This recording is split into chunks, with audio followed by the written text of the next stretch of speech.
mabuksan ito ang ipinahayag ni Jesus sa taong bingi at pipig. Ephata, mabuksan.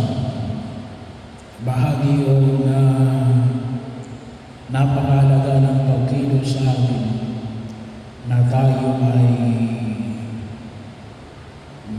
maging bukas.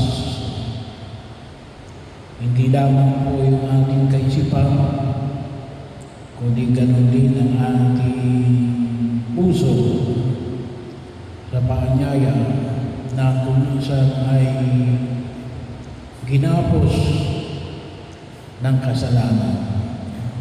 Nakita rin natin sa unang pagbasa yung kung bakit nagkasala si Eva at si Adan.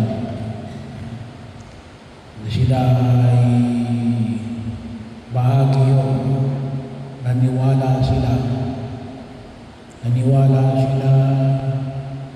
sa tinatawag natin kalahating katotohanan, half-truths. Kasi anong sabi sa kanya ng ahas, hindi kayo mamamatay. Tama naman, pagkakain naman nila, hindi kagad sila mamatay. Pero sabi nga, mula noon, ang tao ay dumanas na ng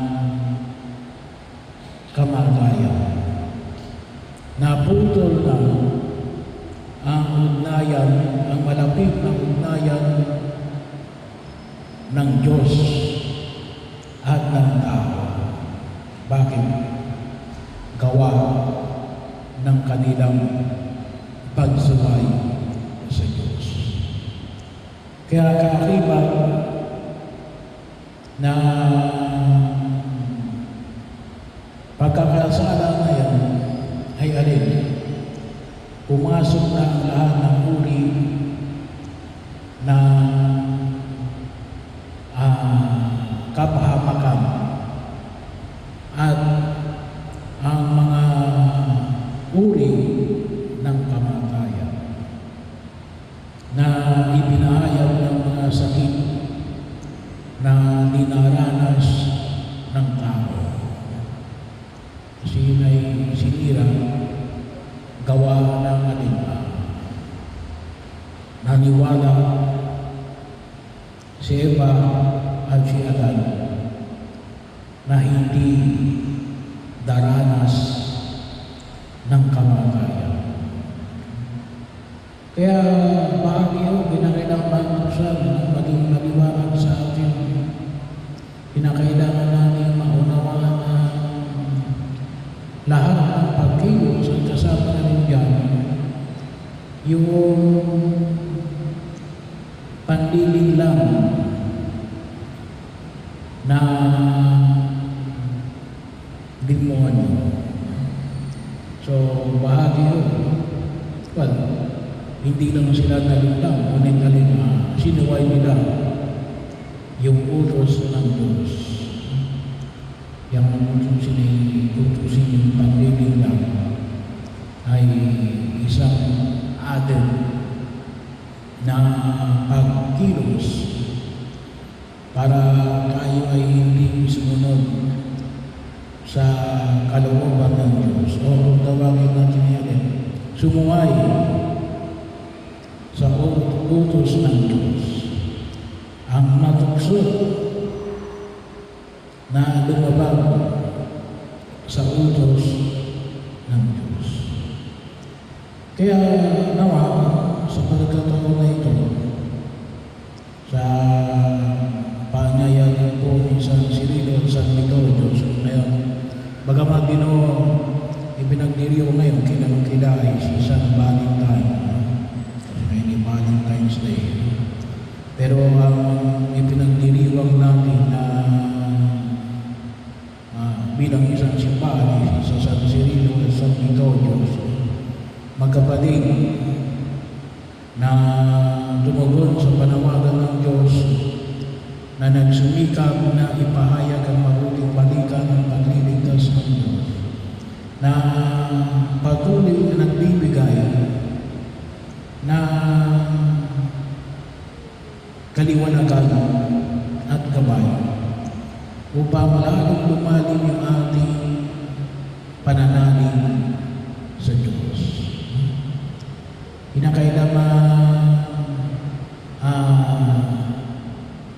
maging bukas tayo sa pagkilos ng Espiritu Santo upang gabayan tayo sa ating pagtugon na nawa makasunod tayo sa kalooban ng Diyos.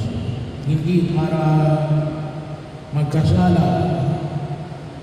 Sabi nga ngayon ay araw ng mga puso, ay marami ring scammer. Hindi lang pera ini-scam, pati ang pag-ibig, bahagi yun na kung saan kinakailangan natin pag-ingatan. At yung pananampalataya natin ay isang pananampalataya na magbubukas sa atin na makita yung pagkilos ng Diyos at maging bukas din tayo na makita ang anumang uri ng pandinig lang. Bahagi yun kasi yan ang isa sa mga galing ng demonyo. Ang tayo ay linlangin at kinakailangan tayo magkaroon ng mata, pandinig at puso na mabuksan upang makita ang anumang uri ng panlilinlang. Na kung ito si Mary, siyang paglalayo sa ating Diyos at sa mga turo na ipinagkaloob niya sa atin. Kaya tulong natin sa panahon may kapalo, nawa ay tayo rin ay mabuksan ang ating pagkilos upang higing tayo